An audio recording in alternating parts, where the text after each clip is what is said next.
Okay, good morning everyone, welcome.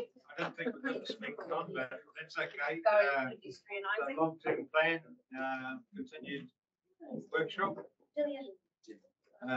Today we have the Star of the Show, Kendall, correct? Yes. Good. Welcome, Kendall. Nice to see you. Yes. What are we going to talk about today? This morning we're going to be talking about the feedback we've received from the early engagement. So you'll know for the last 2 weeks, sorry, not last week, week before, we're out talking to the community about the long-term plan. So today we are just presenting that feedback from the various different engagements that we've had going on. So we had the general LTP survey, we had a specific curbside collection survey. For the last couple of months, we've been doing specific meetings with our iwi and hapu. So today we will have the various staff who are leading those projects coming and discussing that feedback with you. So we've got Gillian up first, Tikaro and Kara will be next, talking iwi and hapu, and Aidan will be going over the general LTP stuff, and Brent and myself will come back with curbside collection. So yeah, I'll hand over to Gillian and she can Thank you. Okay. Thank you. So I was working alongside our wonderful iwi engagement team, and collectively we rolled out the community engagement piece of work regarding the LTP early community engagement. So from the get-go, we wanted to create a safe and friendly environment for our communities and TDC staff, elected members, etc., to all get together and talk about the long-term plan. So how did we do that? We set up vibrant, colourful displays at our engagement events, which were really eye-catching and totally set the scene as people walked into our venues. We had a meet and greet scenario at the door, so predominantly that was myself meeting people and again explaining what the process of the event was, and again that really set the scene. You know, people knew as soon as they walked through the door what to expect, and very friendly, asked to be friendly in my world. And then obviously the events were very much mix and mingle. Have a look at the displays we had set up. Any questions that you have, make sure you get them answered by our subject matter experts, elected members, etc. And I also stayed at the door to farewell people. So as people were leaving, asking that question, have you had your questions answered? Because if not, you know, we'll certainly get those answers before you leave, so that everybody felt appeased as they were leaving and worthwhile exercise, and also to jump online and do the online survey. So yeah, so during the 2 weeks we did 4 key evening engagement events. We had Taupō Eyesight, Mangakino was at Attis Cafe, Turangi Senior Citizens Club, and Kinloch was at the Community Hall. And all those were fantastic events. I don't think there were any negative comments from any of them. We did 2 market days. We intended to do 3, but Taupō was unfortunately cancelled due to the weather. So we did Turangi and Mangakino, and that was the first of the events during the 2 week of general community engagement. The Turangi one was the first one, and then Mangakino was the last event that we did.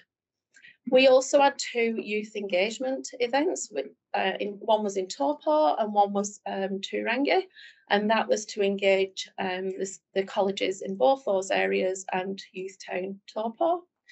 We had a family fun afternoon at Wairaki Village, which was awesome.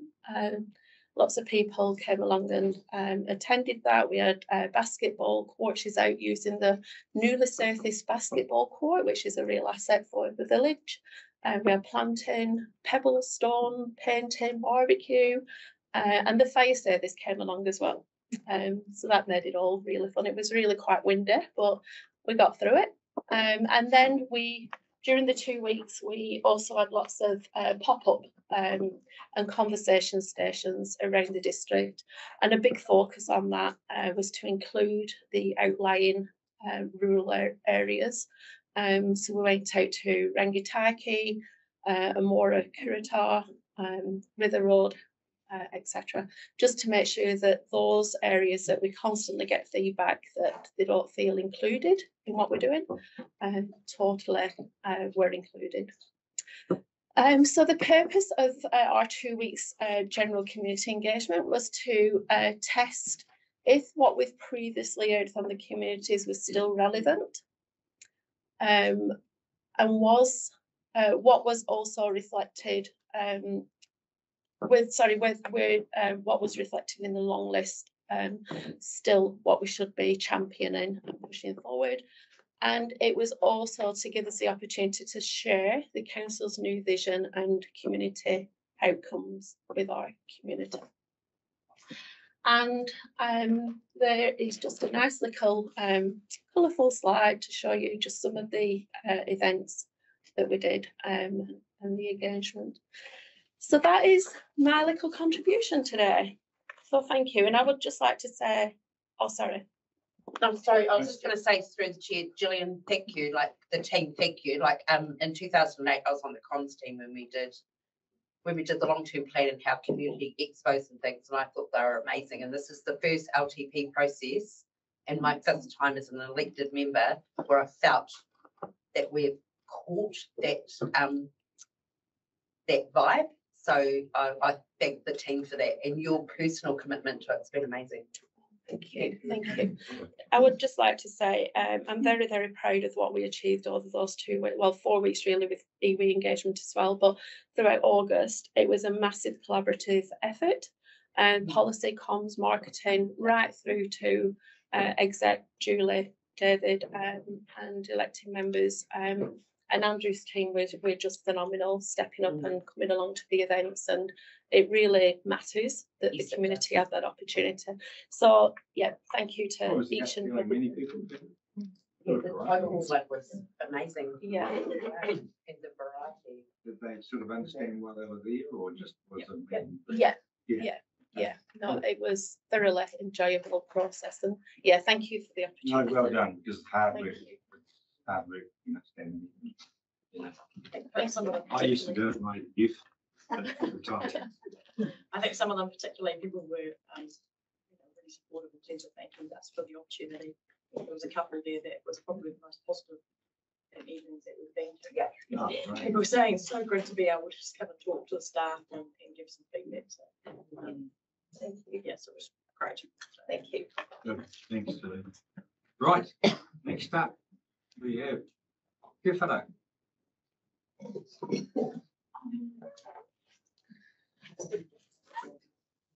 Yeah, and catering from Haysay, which was so cheap. Yeah, only tiny. But oh no, I don't want to.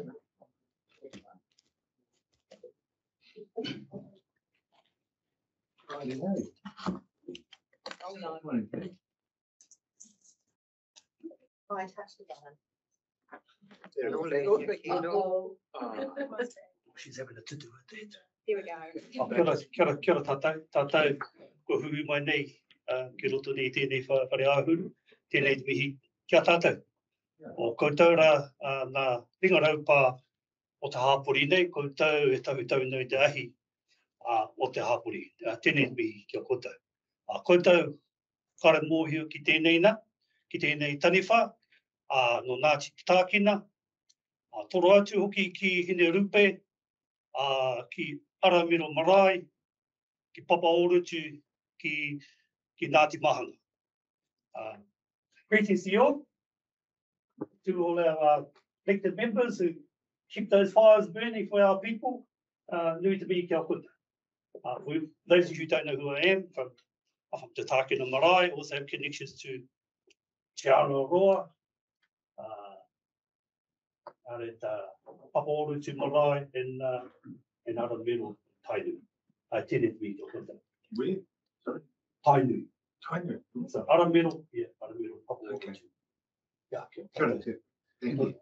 pass it on to Hunter, who's going to give an overview, and then Cutta's going to just go through a couple of slides. Down the poll is right in front of you. I know. Yeah, you're dodging it. No problem. Got a hand. Oh, that's better. Oh, you can't see it. but Yeah, it's that. Oh, There's been no Tūrangi. polls in the new building. Yes. Ah, Polls have been up there as well. It's a pilot in the new building, but it's gonna keep us high all four states. So that's really good. got a hunch. It's pretty heavy here, mate. Yeah, Cara. Nice Thank to you. see you. Thanks for your time. We're just wanting to give an overview of the iwi, hapu and Māori space around the engagement that we've undertaken in relation to the LTP. Also coupled with that is around, I guess, checking some assumptions that we had from the previous LTP. But what we've found is that there's been some recurring themes or that have come through sort of loud and clear that we'll touch on some of those as well. Appreciate the opportunity from the LTP team and our colleagues to really put some effort and energy into this space. So we undertook the iwi and hapu engagement prior to the wider community. And we've pretty much done all our iwi partners, but Ngāti Raukawa.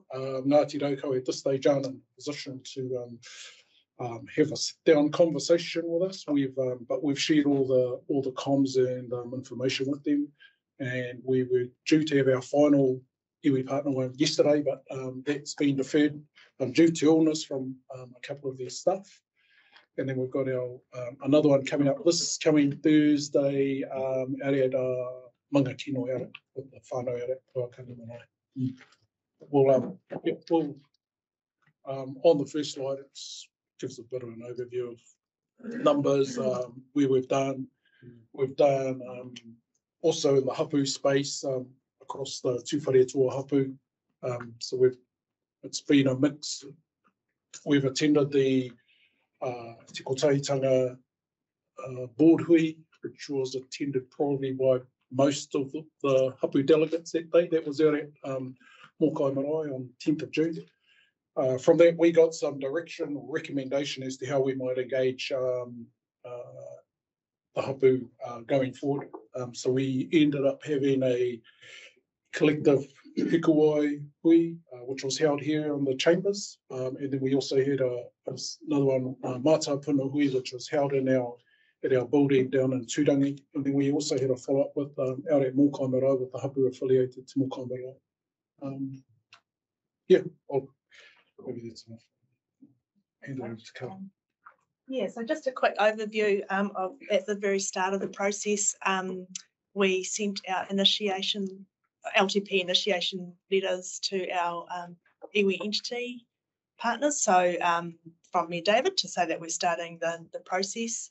And then following on from that, in the last 3 months, we've had 12 iwi and hapu engagements and more to come. But just really want to acknowledge all our iwi and hapu members who have been, taken part in those engagements, as well as our elected members who have attended those as well, and the staff, our executives have been, because a lot of them have been after us as well. Sorry, just through the chair, Cara, and firstly apologies because of the timing, and with my mum hat on, it was just impossible for me to attend, so apologies. But when you talk about iwi hapu and there were 12, how many hapu do you think were captured by those 12 out of the 26 hapu? At the first three we went to at Mokai Marae, where there were 20 plus, I think pretty much most, if not all, hapu were represented at that initial hui that we attended. But from that, we then got advice or recommendation as to how we might proceed. For the hikuai one, which was the one held in here, we actually had a clash that night. We weren't aware of until probably that afternoon with another hui that was happening. But we proceeded anyway. We provided all the comms minutes and information back to all of the hapu representatives across the rohe. Probably for our Mata Puna one, we may have had about 4 or 5 hapu, probably about 5 hapu at our Turangi one, Turangi hui. For our Mōkai marae, I think they have, if I understand correctly, yeah, they probably had about 5 hapu represented there. Yeah. That's awesome. Yeah. So we've probably done a better job than we've done in the past this year. Yeah, I think we had a good go at having given as wide a coverage as possible in the hapu space. Yeah. Oh, well, kia ora, and thank you. How many hapu in Taupo? And now, yeah, I guess that are in our TDC district. Yeah.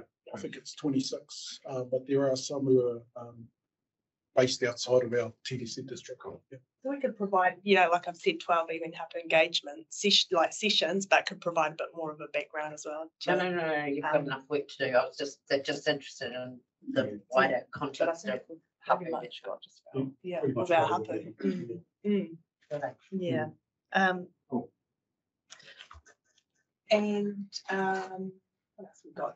Yeah, so I've put in a summary report of the specific feedback so far. We've still got more coming in, but hopefully you've got a copy of that. And then we'll just talk a bit more about the specifics of some of the findings of engagement.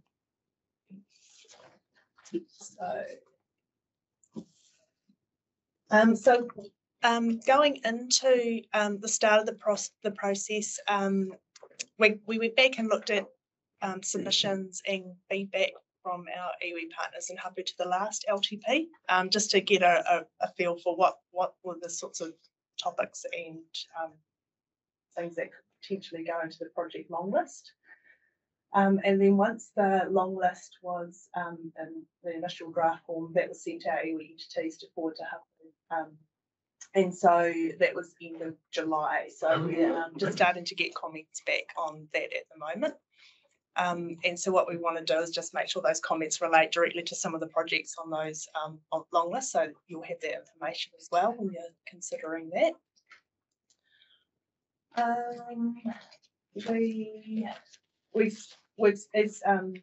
Coach mentioned, we've got a couple more iwi engagements coming up, and so we'll just keep feeding that. And then I'd like to just see these discussions as ongoing throughout the process.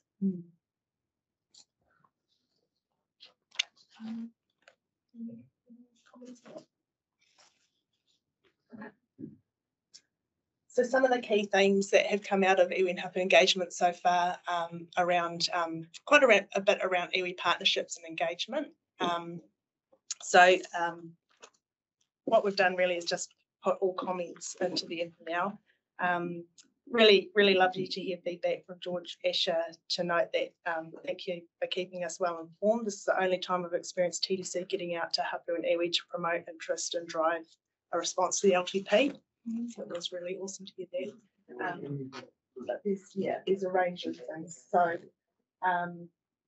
support and advocacy. So quite a bit around, can council support Māori in the space of Māori land development and all interfaces between council, rates for emission, the environment, wastewater, solid waste, transport and reserves. So we've included all those comments, and also we've separated out Ngāti Turangi Tukua's comments as well, which also covers the above, but some additions because they will be specific to our manapaka world. Sorry, just through the chair, when you talk about rates for emission, in what regard? Is it around SOIPs or? It's primarily pens. Yeah, that's what I mean. So we discussed at the last LTP around, there was a discussion around perhaps a remission on some if there were emergency management plans and community marae response plans and stuff in place. Is that something we can revisit? Or yeah. So just through the chair, while I'm away, Tony is doing some further engagement on our rates remission policy with iwi and hapu. So I don't know what that looks like. David's talking about it than I do. But we are going to have a workshop with council on the remissions policy. So once we've got feedback from that engagement, further engagement, as well as some of the other issues such as the power companies and stuff, we will be going back. Because I think all of that is a package. If we can perhaps engage with an incentive type scheme on making different parts of our communities more resilient, then perhaps the buy-in would be worth the loss in rates. Yeah, so Tony's going to do some modelling and come back to talk to you about all of Cool. that and the Okay. options, so. Thank you. And the other one is the rates remission on Māori freehold land. There's requirements for us to relook at that policy as well. So there's a bit of work to do in this space. Even though we've got central government legislation. Central government legislation. Yeah. And making sure that our policy and the application process follows those. And there's a bit of work to be done. Cool, thank you. Maybe if I could just touch on like some of the recurring themes, like they're really big on one, having a relationship with Taupō District Council, and not just specifically in, I guess, areas that we know that they have a really keen interest in. So things like mitigating any potential impact on the tai or on the environment from development is a really big priority for them, but also around potentially as a commercial partner. Like they've said, we're really keen to be considered in that space. I think they may have even submitted on that in the last round of the LTP. Things around also safeguarding their sites of significant sites of wāhi tapu across the Rohe as well. Housing also is another priority around developing their land, developing their whenua, which I think the district plan review has been really helpful in that space around taking a more enabling approach. And I think the work that Rowan's done and the engagement he's done with a number of our iwi partners in Hapu in that space has been really helpful around helping them get their heads around what is the remit for the district plan, how it can be a more enabling mechanism to help them develop their land going forward as well. With Ngāti Turangi Tuka, though, similar to those ones above, but also some, I guess, Turangi specific priorities for them as well.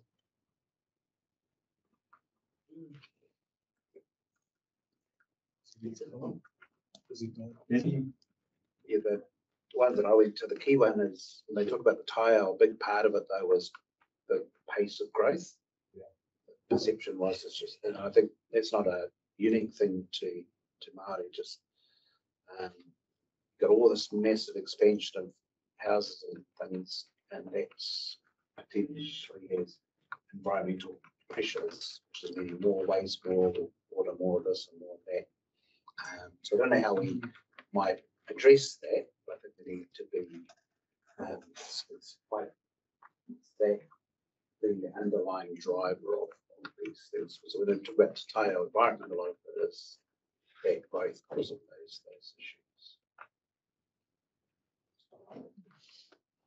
Yeah, maybe in closing for me, some of the things that have previously been raised, I'm happy to report back that we are making some progress in some of those areas. So they talked around previously around staff capability and capacity. I think we're doing, we're definitely on the right path, I think, in terms of the work that's been happening in that space. There was also mention previously around bilingual signage. We've made a concerted effort across the district to address that. We've corrected the vast majority of the street names that needed to be corrected where they may not have had, may have been spelling mistakes or may not have a macron. We've done that. We've probably only got about a handful left across our district that need to be corrected. So so that's sort of work that's happened probably over the last 3 to 4 years, I think. I think, the rest of it, probably the detail is in the report that Cutters put together. Just one last one. So we will give feedback on the submissions per se. On the feedback that was Yeah. back to our iwi partners. Yeah. The feedback that we heard. Yeah, that's the idea, is that we I guess, close the loop with them. So they've said, you know, what is going to happen? What's the process? So when we come out and we share our insights and priorities and aspirations, what happens with that? So we've given an undertaking that we'll go back and share with them, you know, what's happened, how they've been shared, how they've been integrated into the draft document. So, conversation will be during the LTP day, won't it? Submission. Yes, yeah. The idea is that we'll, that we will go back, close the loop with them. Close the loop Yeah. after the LTP? Because we haven't made decisions, or how's it work? Sorry, Kim. No, that's all right. So at this stage, we've heard everything back. As David said, we'll close the loop. So where things such as rates remission has been raised, we'll be indicating that, hey, this is something that we'll be putting into our work program and looking at as we're developing those policies, what that looks like. So obviously we won't be able to give them specific answers, but it will be, hey, yep, we've heard, we're going to look at how we incorporate this potentially. So do that prior to the LTP, or? Yes, we'll be doing that hopefully in the next couple of weeks. Got a bit to work through, but yeah, that we'll definitely be closing loops and letting people and the community know in general what we've heard and a way forward. And we're just working on a process to get the feedback from our iwi and hapu against the long list, so that when you go through the long list, you'll be able to see where that feedback fits into particular projects. Very good. Nothing else? Thank you for your time.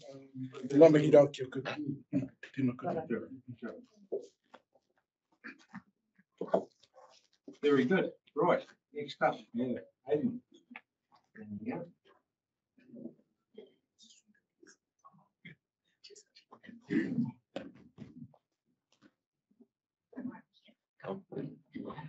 Kia ora. Kia ora.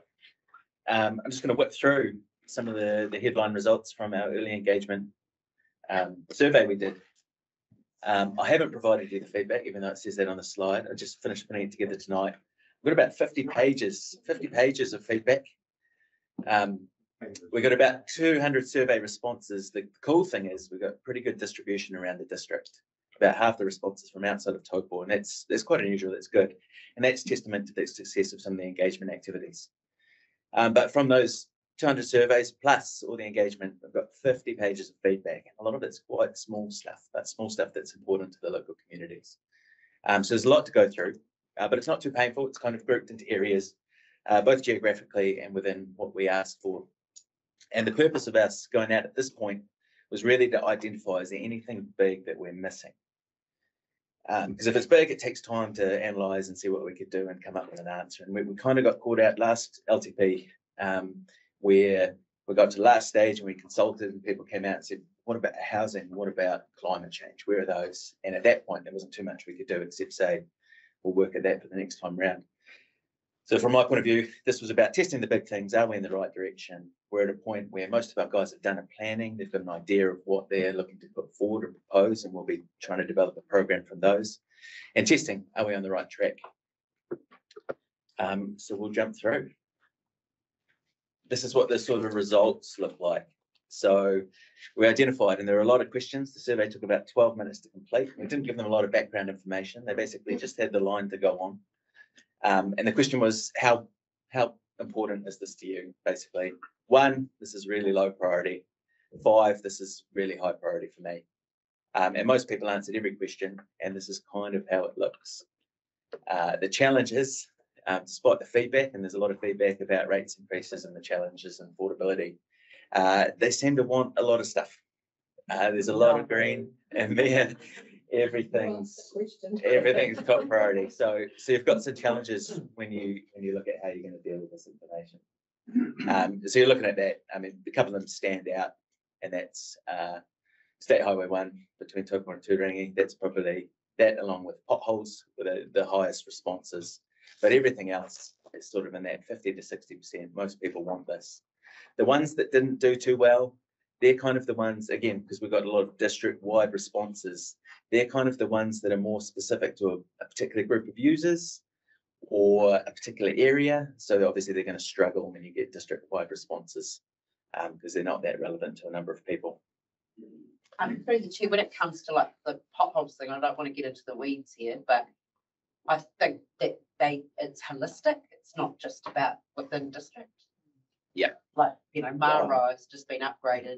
Yesterday went through a canyon and the car in front of me had to pull over with a flat tire, but it's just, I think we've got to sort of, zone in a little bit on what's in our control. And a lot of the comment was around state highways as well. I mean, they recognise it's bigger than us. Housing and growth, same sort of thing, not quite as strong as the previous area, but again, general feedback going, yes, these are still important to us.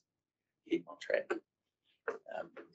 Next one, recreation and arts, a bit different. And again, this is one that's a bit impacted by having different user groups, I think, rather than particular things that are sort of district-wide. So shaded playgrounds does well, again, because that's kind of district-wide matters, whereas the things like AC baths, splash pad, Great Lakes Centre, Taupō Event Centre, they struggled because you've got other people in the district potentially saying, like, this is just important to me. So you just got to consider that when we look at these things. But there's a lot of feedback again. People have provided feedback, not just on why they chose those. A lot of people saying, yes, this is really important for these reasons, but also a lot of feedback on other issues that people would like us to consider if we have time. So we're working through a process to see how do we pass that back to the asset managers to consider those when we're putting together a program. Again, the small stuff can come in late, that's okay. It's the big stuff that takes time to analyse and come up with plans that we're going to focus on. Environment, same thing here, apart from curbside collection, which I won't dwell on because Brent will cover that. Huge feedback and support for a lot of environmental initiatives here. These all came across quite strong, 60 to 70% support for a lot of these. They want it all. And water and wastewater, again, right up there with the roading ones, super strong. People agree this remains the top priority for council and we should continue to do those things. Within the areas, we asked, again, we pulled out some of the projects we had in specific areas that we thought might be of importance to the community or some of the key ticket items in those areas to test those. So in the survey, you'd say what your area from, and then you'd be hit with just this list and rank how important that were to you. Kirsty, around the sports hub, it's pretty neutral around don't know, no, yes. What's that about, do you think? So probably because I think the sports hub has already just been done. I don't know what that's about. Yeah. It's just because we didn't do the job properly. That's what it is. Why wasn't it? And fair to say, again, all they had was the one line. They didn't have any background that, hey, actually, this is a problem, or hey, we're required to do this, or this is legally viable. So you do have to take that into the context.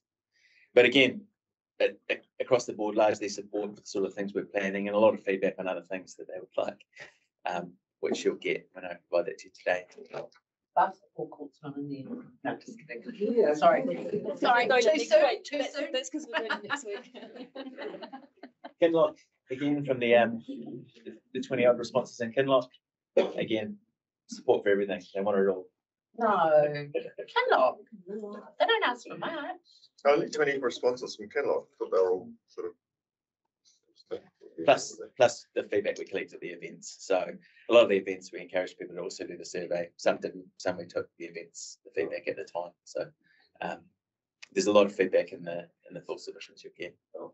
Taupō East Rural. This is one where we did a lot stronger than we've done previously. A lot of responses here from Wairaki in particular, but also River Road.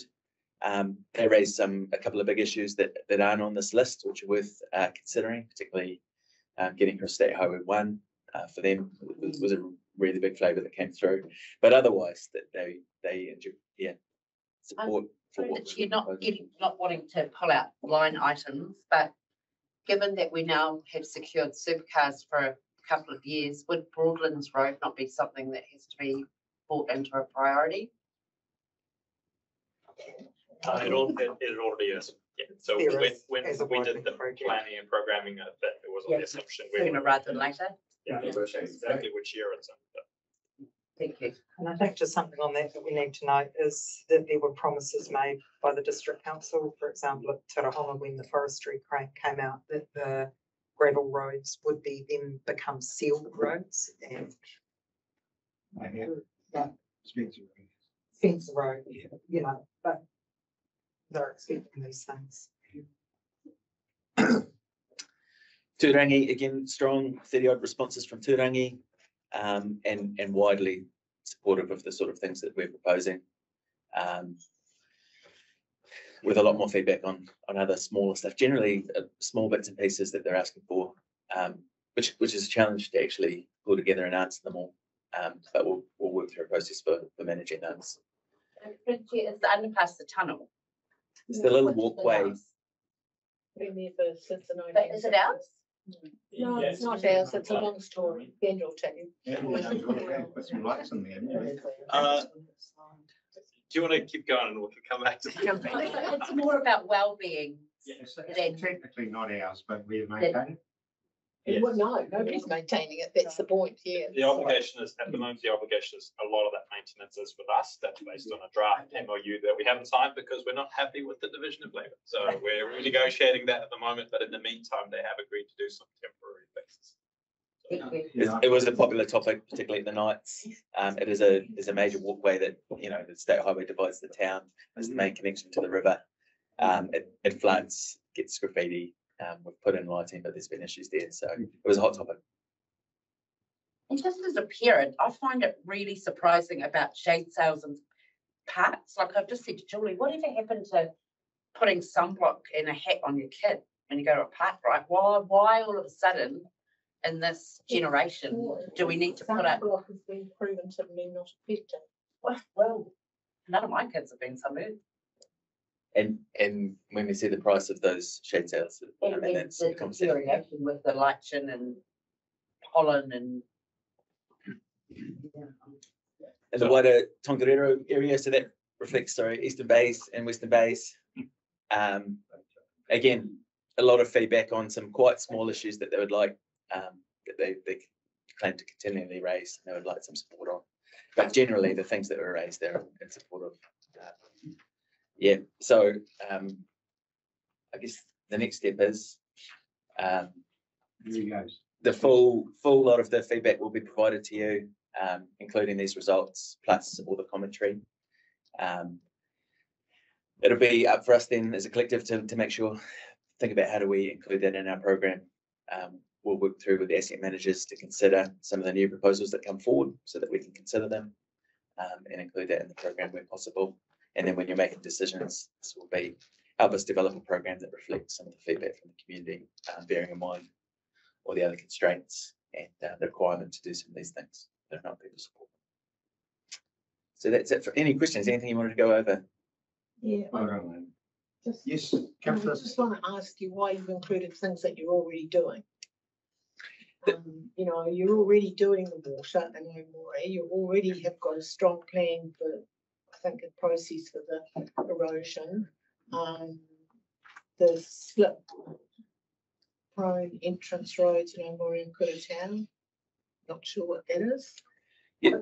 So these are all things that we've identified that will still be continuing focus areas for the next long-term plan. So there's still a significant amount of money basically to go with these things. But you're actually already committed to actually doing them, aren't you? You're not going to stop. Yeah, but part of it is to show the complete breadth of everything we have to do and signal that, hey, we have to make choices. We can't do everything. And the other thing I'd just like to comment, Tongariro, Turangi ward, 24% rented, that's a quarter of the district. Well done, my district. You look so proud. Your wars within My ward, that's what I'm saying. 24% of the district was that was our response. But what you've said is a fair point. Again, we've just given them one line to signal these are the sort of things that we expect to be focus areas for the long-term plan. We haven't given them more detail that we've already committed to these things, that we're legally required to do these things, that we consider these as must-haves. There's not a lot of choice around. We didn't go into that detail. We tried to keep this as simple for people to complete as possible. So that's kind of the trade-off there. I mean, some things are massively expensive. You know, when you're talking about the rec centre as opposed to the underpass. Yeah. You know, 15 million as opposed to, well, I don't know, the underpass, but anyway, yeah, it's a huge disparity.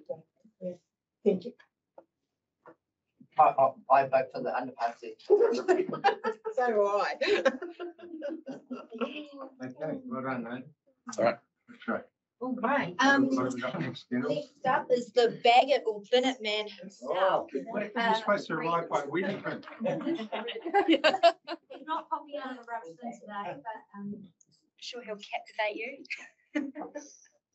Before Brent takes the floor or the screen, can I just acknowledge Brent's the face of it, but there's actually a huge team of people at council who have done an amazing job of making Brent the star. Not to say that there wasn't plenty of good raw material there to work with to begin with. I've got a place for radio. So I've said this so many times, but just want to acknowledge that here is that obviously your technical expertise is awesome, Brent, but the fact that you've worked with the team and put together such a fantastic package of work.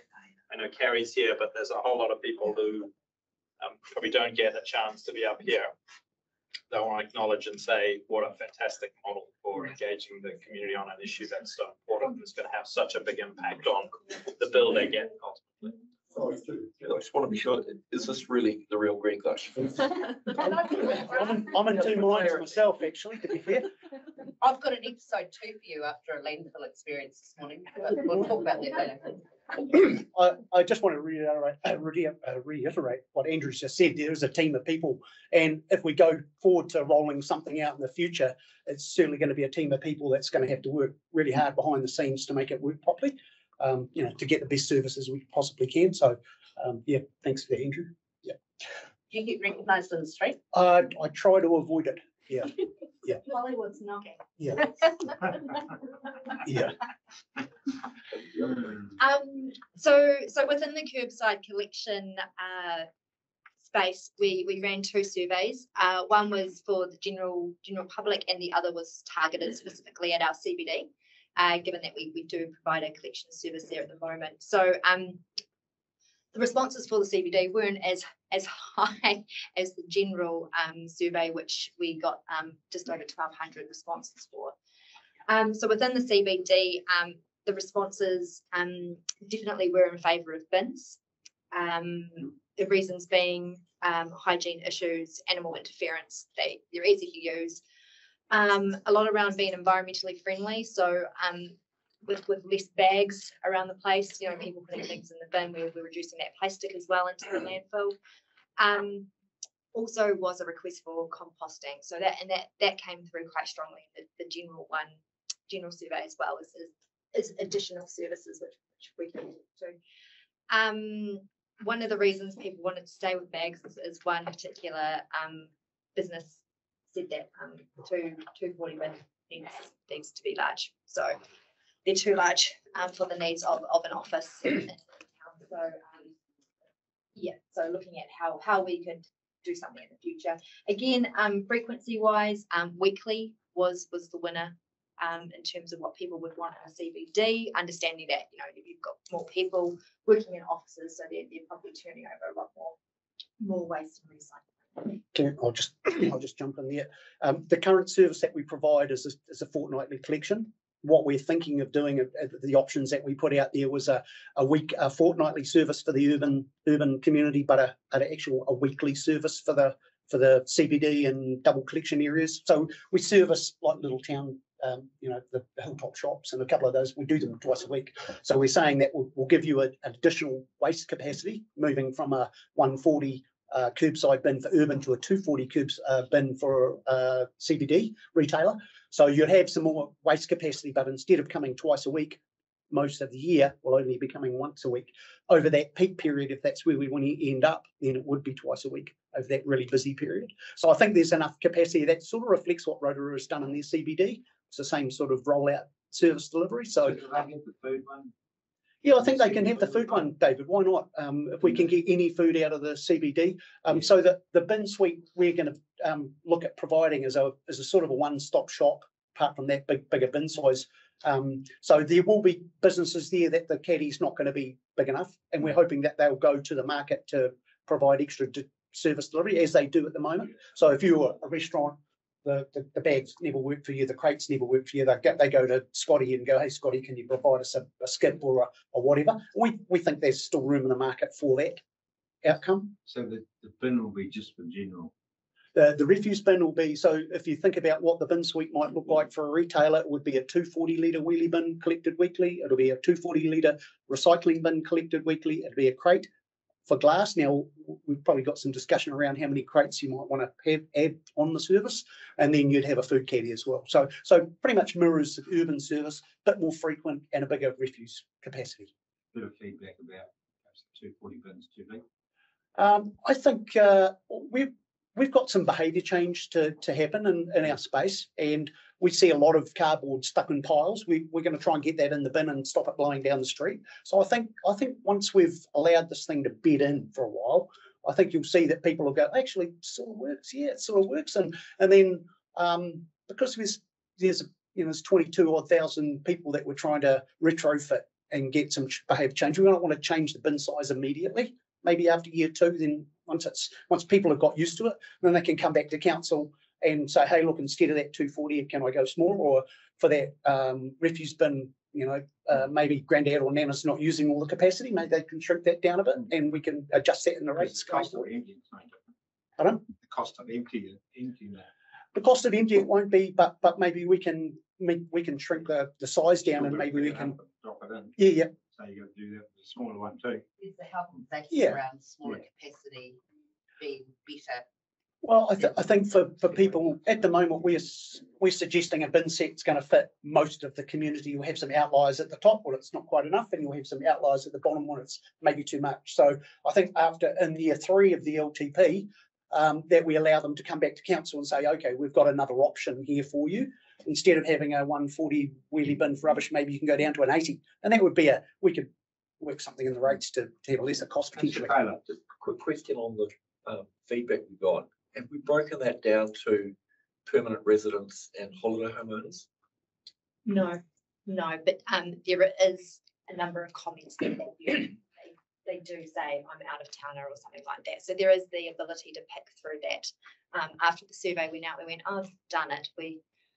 I'm picking those that are on a user pays. I pay for my bag when I use it, but if you're going to charge a general rate, bin that they're not going to be using for a significant number of weeks of the year, that's going to create some tension. And those sorts of comments and feedback has, we're not the first council to go through a change of service, and I suppose we have looked to similar councils, Western Bays, Thames Coromandel, who also have that higher number of non-residents as well, to understand what those sorts of things look like. So we're not definitely looking at others to see where we can take some learnings from. So if we just go to the general. CBD, I'll just before you don't count CBD, say all the shops will have them out the back of the shop. Yep. So that lies a issue, they'll be used on the weekends and all that sort of thing. So we haven't got too many people. Scotty, if you look out in the marketplace, Scotty's already got a lot of bins and cages and things out there. There's a little bit of tampering, but not that much. I'm not seeing in the back of the alleyways. Full of bins, basically. Yeah, it will be. Well, at the moment, it's full of bags and material flipping around, David. So I think actually containing it in a bin is better for our environment, better for the guys lifting it. So I think it's got some pluses for the CBD once they get into it. Well, yeah, CBD, just a question. Do they get collected at night? Early in the morning. Oh, so and they're out on the footpath, so there's no the cars on the way. Well, depending on where it is, usually they're using the alleyways for the collection service. Oh, not on the. I mentioned middle of the day there'll be parked cars in the way of bins of the collection. Yeah, most of the buildings in the CBD back onto a service lane. Oh, okay. Yeah. Through the service lane at the. Yeah, right. Okay. Yeah. So that's not. If you go for a walk down the service lane, you'll see cages and fadges and bags and all sorts. Yeah, of stuff. and a large truck, because they would be large trucks. That's manoeuvring in all through these. They can fit those anyways. Yeah, there's enough room for them. 5:30, 6 o'clock. Hold it. Nice. I think we're doing it. Go there. Yeah. Oh, jazz hands for that. Yeah. Thanks, Kirsty, for that opportunity. Yeah. Sandra. Yeah, I've got lots of comments, but I've got a question. Are they going to be chipped, these? I think we're going to put some RFID tags. Now, the technology, it's a tag, right, goes in the bin, cemented in there. It was interesting because I think Waste Management, one of the attenders just recently said that they could utilise that chip to do per weight payment, but they couldn't actually. It's not developed well enough to be able to do that. But what it is developed is to be able to sync it with the property, so we could see that that bin's actually at that property. So if it starts to wander, we'll be able to find it. But they're not. It's not quite got to that stage. I'd love it to be in that space. Yeah. And Yeah. they were weighed. Yeah. And so we got a bill. Yeah. I think every quarter. Right. Based on what, but of course that then recreates this issue that if you've got a bin out there, people come by and of course stuff into your bag. So that was always an issue for us because our place was on their own. One of the suggestions that's been made, I've been inundated with. I know. Well, you think you've had it? I enjoyed my time in Amori. Did you? It was great. You're a masochist. Yeah. One of the suggestions that was made to me that you might consider something alternative for the rural delivery areas, and so that would be a way to identify areas that, I mean, particularly in the Turangi ward, of course, that we're talking about Motuopa, Tepe, Muri, Kurutau, Wharira, and which are predominantly holiday homeowners, and that was something that somebody brought up. So I thought that I'll just put that into your box of tricks. And so what was the actual thing that they were suggesting? The comment was that rural delivery not be given the bins, and that they continue to use their transfer stations to get rid of their rubbish rather than relying on council to do it. Because if you leave on Monday, I beg your pardon, if you leave on Sunday, you put your bin out, as you know, for Monday, you don't come back minimum next week. Some of them don't come back for 2 weeks for a month. Yeah. So I see that as one of the things that we'll have to solve, Sandra. And I think there's an opportunity for that entrepreneur that's walking the dog to maybe assist people to get the bins back. But I'm happy to go down there and work with the communities around how we can make that work. I know they were. Yeah. And I think it's a lot to do with, obligation. You're obligated to your neighbour or someone around the road or whatever. That was what was said to me. But anyway, that I thought the rural delivery, putting that in there, I don't know what Kylie thinks about that, but rural delivery might be somewhere that we looked at separately from, and definitely in the town centre. I mean, definitely in the Turangi town centre, the people there are very supportive of it. No issue with that at all. Yeah. Wouldn't be taken away the transfer station. That would still be available. Well, that's what they're saying. That's what they're saying. In fact, I'm happy to work with the community about adjusting the hours of the facility so that it does work it's a little bit more in sync with the service delivery. So if you are moving away, at least or you're not, or the service is not on that day, that the facility is available for you. So we could do some tweaks in that space. Really good option. So you think in the summertime when perhaps people probably don't leave maybe until maybe 7 or 8 o'clock on a Sunday night because the weather's lovely. They're not going to be leaving by 5 o'clock when the transfer station closes. So okay, good conversation. Summertime, they should love the bin. They've got more people at the house and more, like they don't have to use the bin. Don't have to. They can still go to the transfer station, but if they I think there's a resentment they're going to pay for something that they're not going to go. There's no charge on this. Sorry, what was that? No extra charge for this, is there? Well, the truck doesn't. The truck guy who charges to drive around doesn't stop at that. Well, I'm not going to charge you for that piece, but I'll charge you for the guy that's there. So you still got there is a cost of delivery of service, and I think sometimes that the landfill here at the moment we've got a cost on ratepayers that live out of our district, but there's still operational cost of running that service, and it's the same with ratepayers that live in our district from a curbside collection. There is the cost of running a vehicle, even though it's going to go past your place and you're not there, still got to go past, and it's got to still have all the processing capability and capacity for rural delivery too. Yeah, it's not rural. It's rural delivery. It's all rural delivery. Postal, but it's an urban area. Yeah. No. Are you? Yes. We call them urban because that's where our collection map covers those as urban areas currently. Yeah. So we're not suggesting that we're going to provide outside of the urban sector, and probably about your 70k zones, your cut-off zone, because then you start getting some health and safety issues around your truck capability. Whangamata Road, no. Whangamata Road, no. Yeah. I So- wanted to make one other comment too, and I think this is really important. I think it's time that we leaned on our supermarkets to stop giving us so much rubbish to get rid of. I'm sick to death of going down to supermarkets and find fruit and vegetables wrapped in plastic, little tiny boxes for, 6 tomatoes and all that nonsense. And it would be really good if this council actually was seen to be putting pressure on our supermarkets. We don't have that many of them. And just start saying to them, you've got to do better than this. Don't stop giving us. But all the this other rubbish all side the of time. that is that you need to consider is if you actually wrap a cucumber, that cucumber can last for 3 weeks on a shelf, whereas if it's unwrapped, it lasts for 3 to 4 days, and then it goes to the landfill and becomes waste. So while there is some packaging, I don't disagree with you, but we need to consider what some packaging does in regards to the extension of life to not end up in the dump. So just Can from I a, just ask a question sorry. while I am asking a Yes. question? Yeah. Is there now legislation around single use of bags? So are bags actually even an option for us anymore, given that they are a single it use? doesn't talk about refuse bags. It talks about just the supermarket type things that only have one use. So rubbish bags.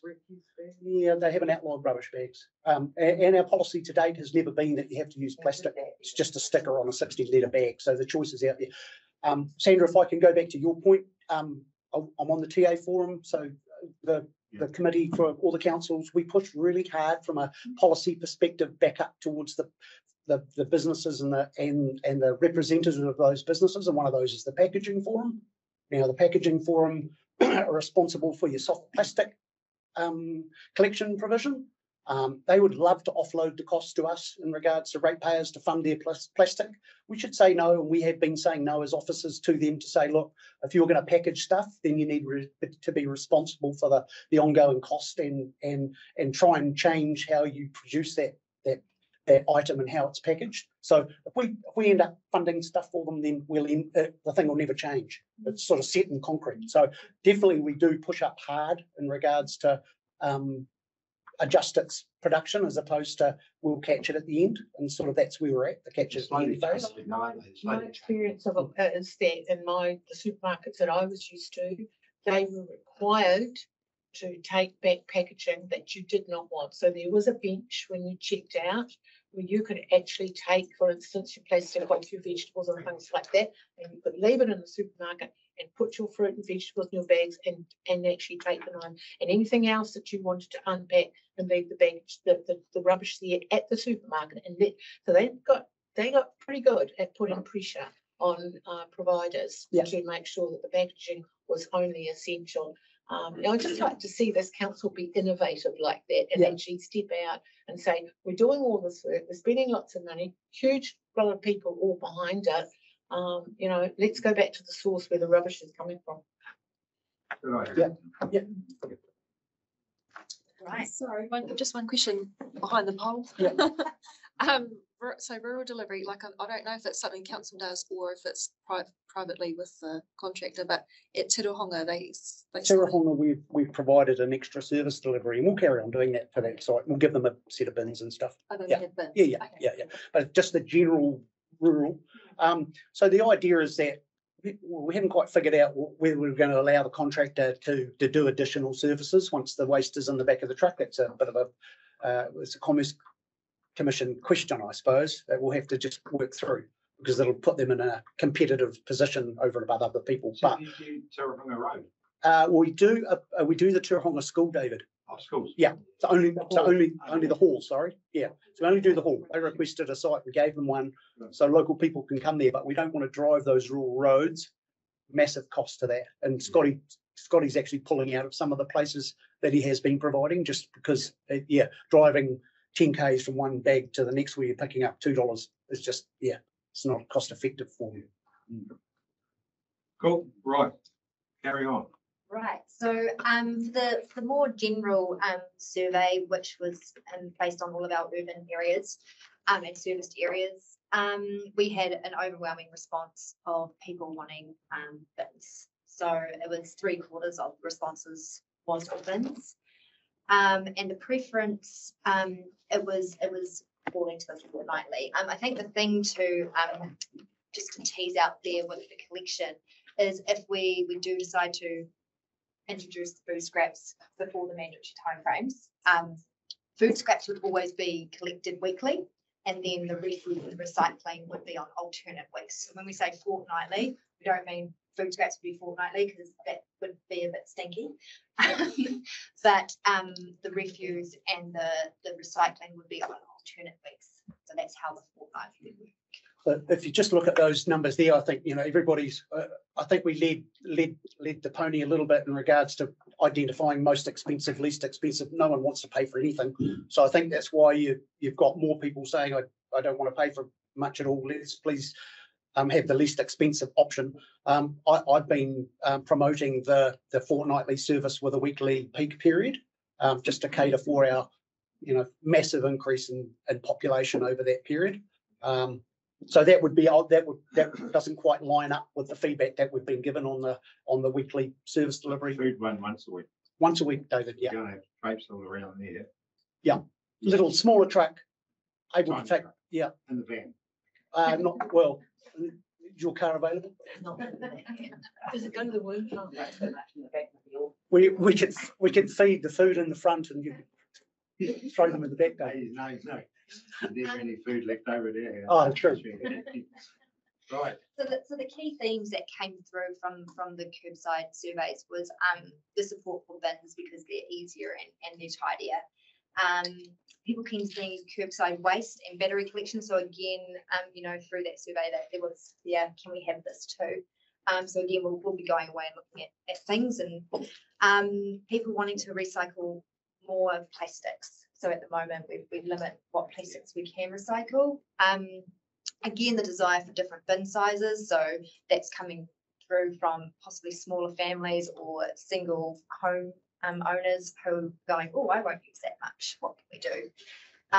The ability to opt out of food scraps, as we know that the government is mandating that. So a little bit tricky to opt out of something that's mandated from the top.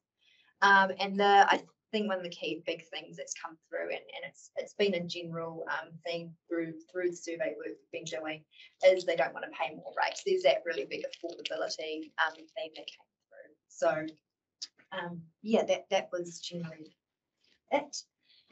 So yeah, I suppose if you've got any more questions for bring on the curbside, feel free to. Could you give them an indication of how much extra it would cost on the rates? We did go out with a scenario on the poster. There was the we compared a one bag family to potentially a rates funded scenario, and what it was about $19. $19 more per annum. Per annum. Yeah. So currently you at the moment you're paying a bag price plus your recycling rated. So we've taken that current rating off and added on the new rating, added on the food, and then rate funded the refuse, and it's about $19 extra. And that was based on one bag. Is that right, Sarah? I'm sorry, I didn't do the monthly change. Yeah. So and that's a really big part of the next steps that we'll be coming back to you with at the end of September. We'll book in a workshop where we can work through all of these things, not just what the physical bin set potentially looks like and what the service, what those options are for frequency, but looking at how it's paid for. So the pay as you throw or the rates funded. So those are the critical things that we need to work through and start to develop those for the LTP consultation. So that $19 extra, that was based on fortnightly. One bag a week and a fortnightly service. Yeah. Yeah. Equivalent to one bag a week in fortnightly service. So if you had mainly 2 bags a week, you would exceed that rates funded. You'd be paying a lot more by using 2 rubbish bags and paying for rates as it would be funded through rates. And that was just a real indicative model. Oh, I'm just if you're doing the weekly, which is more expensive. Yes. Like the weekly was it 140 litre? Is that what? Well, you might actually drop down to a 120 if you're on a weekly service. Oh no, because I don't think that scenario was like, what's the cost of that extra? Did we work out that? That wasn't in there, was it? We'll be coming back to you in a couple of weeks. there's some more details around Yeah. all of these costings Yeah. and what the system would look like. Jenny? Through the chair, just a little question, just, so just the greenhouse gases, carbon sort of side of things, does that come into that equation as well?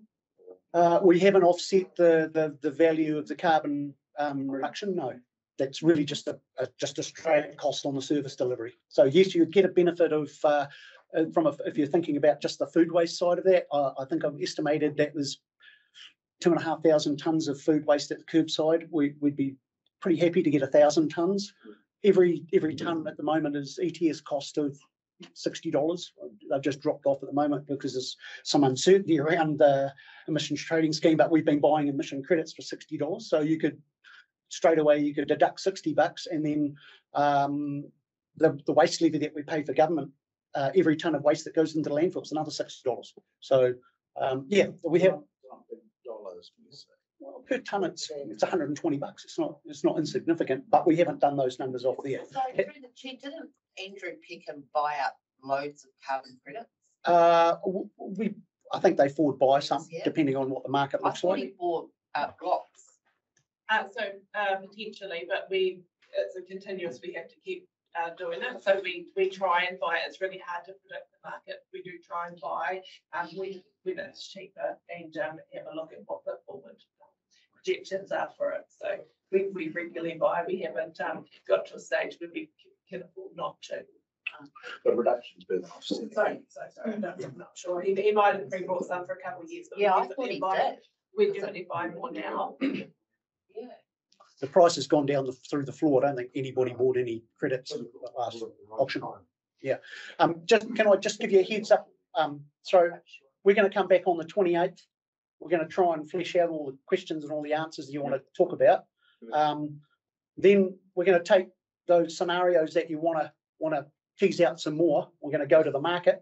So I'm going to look at tendering out a curbside refuse collection contract plus the northern and southerly facility operational contract as one to give us some, reduce our overheads and all that sort of synergy outcomes. We're going to bring those numbers back to you in hopefully around March so that you actually know what the fees are for this solution, that solution and that solution. So when we come to you on the 28th, I'm going to look to you to say, right, okay, we want to tease out scenario 1, 2 and 4, go and get that price print and then make the final decision once you know the final numbers. Are the bins made in New Zealand? Pardon? The bins made in, there are bin manufacturers in New Zealand, yes. Bin manufacturers are in New Zealand. There are Australian ones as well. Yep. What do we use? Pardon? Where's the food waste going to? The food waste. So that'll be part of our procurement process. If I was to put my hand on my heart, I would suggest that we want to get as much capacity from the food as we possibly can. So there's two options. There's the Mine Oak food operation, the worms, individually named, difficult payroll. And then you've got the eco-gas at Reparoa. So We've got it's difficult to count. Sorry, what was it, Dave? At Reparoa. I think pretty well. Yeah. So that all of Auckland's food waste is coming to that facility. So they can take the meat, the fats, the bones, those things that you can't compost and the worms don't like. So if we were to go, we're going to a worm farm, but you can't have this, that, and the other. We want to maximise the amount. So I'm not. What are they producing out there? So they're producing a gas and electricity, and they're having a fertiliser for farming. So it's going back into the national grid. Yeah. So two good outcomes, I think. We're going to have a big flash opening, isn't it? Were we there for the ribbon cutting or not? They did have But we had another event on, so we were unable to attend. We went the initial. You and I went there and we sniffed told them what to do. the gas for a while, didn't we, David? Yeah. Yeah, we gave them a bit of guidance. Yeah. Okay, Brown's sorry. well attended their opening along with the minister from Labour, so it's quite a contentious, and we had another event on here. So we attend. Well, through the chair, just one comment on mine on this. Not just something I'm wary of. The public consultation. I mean, on the face of it, yes, the bins sound convenient. Well, except for holiday home ministers, a few questions, but the bins sound convenient and all that, and the cost doesn't appear too much more. $20 extra a year. But I mean, the intention of this is to reduce waste. So, I mean, basically the capacity of the bin is going to be less than catering. If you're a large family anyway, less than what you're used to throwing out.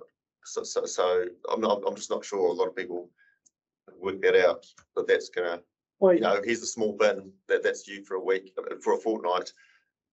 You'd better start recycling. I think the 240 litre capacity is going to be sufficient for the recycling bin. Yeah, yeah. And you're going to have a crate. I think the only debate you might want to have is whether you allow people to have 2 glass crates. I don't know for the general waste. Oh, general waste. Yeah. No, I mean, you better start. I mean, that's the intention. But I'm not sure that's. We want to change the behaviour, Duncan, from chucking it all out to going. You have it. The whole idea around the bin set is to go, hey, look, I've got less of this, but I've got more of that. Let's start doing that. And there's going to have to be, we're going to have to work with our education team, our comms team, to be able to get that behaviour. I'm just perceiving that people that have worked that out once it happens, rather than. That's my perception. Yeah. You know, for general waste, you know. A 140 fortnightly will give you just over a bag a week.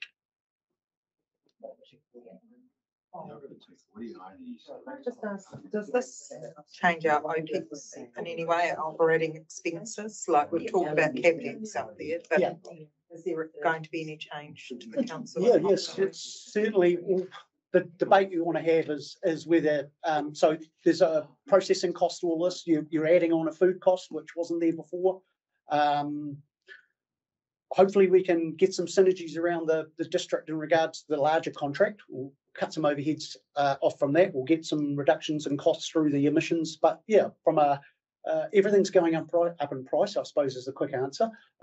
You've got an opportunity to fund the waste in 2 ways, really. It's a rate funded or it's a use pays method. I think in the paper that we presented, I've identified some of the pitfalls of both, but there'll be we've come up with $19 extra in that cost from across. Does that include the initial price of the bins? Well, what you do is you buy them up front and you'd fund them over a term of the contract, David. So yes, it would do. Yeah. Do you lease them? Lease them? Yeah. No, you buy them up the front. Yeah. There's a couple of options. You could have the contractor buy them. Yeah. But they're going to want some more cash, or we buy them and you loan fund them over that period. Yeah. I think what Duncan was getting at, there's 1,200 replies, which is great. There's a lot of other people that didn't reply, so I think it's up to us as councillors to have a chat around the place, a bit of pub talk and what have you. What do you reckon? Sure. Yeah. Pretty gut feeling ourselves. Yep. Yeah. Numbers look good, but just not everyone submits to it. It's a big change, David. It's it affects everybody that lives in town. Really, everybody's involved with the curbside. Has not changed. Went through the process and not changed. No, not recently. No, no. Everybody's either making the change or about to, like we are. Yeah. Cool. All right. Any other questions? Oh yeah, just one question. Yeah, you probably worked it out already. The holiday homeowners. Yeah. I mean, you're saying Western Bay's like Waihi Beach. Have they gone over to bins? They get us at the moment. Yeah. They're doing the bins now. Oh, because I'll be interested because they've got lots of holiday homes. I'll be interested how they figured it out. They've got a bin suite now, so they've got the refuse, the recycling, and food caddy as well. And so there's that whole issue of who brings in the bin and all that sort of. So how have they figured it? What's out there? Well, no, like I said, we've looked at stuff. We're trying to learn. We're still having conversations around that. I think the key thing is that it does exist. I don't think there's any one particular solution that's going to suit everyone. So yeah, just through the chair, like we use a holiday house in a hopi, and you put the bins out if you happen to be there when they're being put out, and it's usually the cleaner who brings them in, or a neighbour. Like, people take self-responsibility and make their own arrangements. So we can't cater to everything. I think there is a homeowner responsibility, not leave your stuff on the curbside and disappear and think some magic fairy, unless you've organised a magic fairy, of course. But just Amori Kuratau, there was a couple of out rubbish on Saturday and Sunday for delivery on Tuesday at present. Yeah. I don't know Yeah. Your people are obviously far more responsible than mine. Yeah, I did talk to a couple of people in Amori, Sandra, that were batch care people that had 40 places. And he says, oh, it'll be a hassle, but he did say, well, if I put a rubbish bag in it, you could just pull the rubbish bag out and do what he had to do. So, because they were travelling to those properties every morning to change the bed sheet. So yes, it won't be convenient for everybody at the right time, but I think there's some workarounds potentially. Yeah. I think you just got to be careful not to dump on people more work and then charge them for dumping on them. Sure. I think that's the issue. Yeah. Possibility of commercial advertising on it. Well, that's a call for you, but I'm not sure if I'd want McDonald's stuck on the side of your rubbish bin, because they're one of the worst producers of waste stuff around the place today. So price down, Bridget. Just trying to get the price down. Well, that's a question you could ask yourselves, whether you're happy to have something like that. Well, they'd be giving back, wouldn't they? Yeah. Nice for anyway, sorry, sidetracking. So anyway. While we're on bins, sorry, Kendall. The bins down CBD and down wherever. Yes. It's a certain place they're really tired, really bad, especially on the floatplane one. Yeah. It's starting to be embarrassing now. Is there a program of? We have got a program of renewal. Yes, thank you for highlighting that. Yeah. Harvest down there writing that down right now. No, just some of them. Yeah. You know, like some of them are not used that much. Quite Yeah. tight. Yeah. Sorry. Kendall. Very important questions. So just to let you know where we were at and the next steps, we're going to continue to work through the feedback and look at consistencies with LTP projects that we already have on the long list and seeing what's potentially come through new. We will provide this through future CapEx workshops that we'll have with yourselves. And any new projects we'll need to go through and assess them and work out what the next steps for them are and how they're included in the work program. There will, as Cara said, we will be in Hunch. We will be closing the loop on feedback. We'll be looking to put up some general responses on the website. We didn't ask for people's contact details. So we will just be putting out some general responses to the key themes and things like that on the website as soon as we can. Just in general on LTP timelines, these have moved. We've had to amend the timeframes a little bit, and we're updating a project plan. I do have a new project program for you, and I'll bring that up after this. But the significant pieces of work that we will be looking at over the next couple of months are the suite of financial policy reviews. So that's the rates remission, the revenue and financing policy.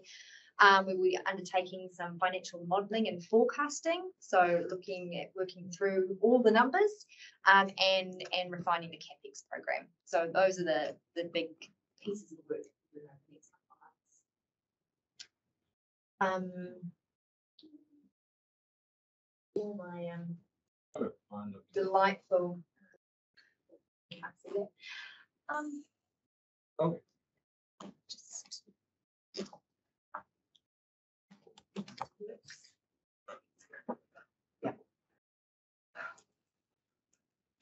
There. yeah, here we go.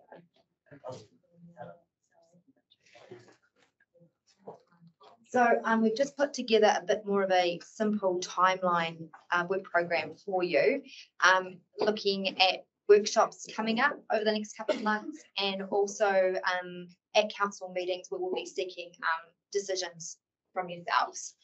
So I've just got a little bit more finalising to do on that, but I will circulate that to you so that you're aware of everything coming up.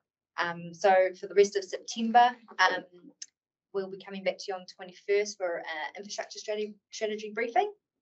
And then on the 28th, we'll have another look at the CapEx program and the curbside waste options as well. So those are up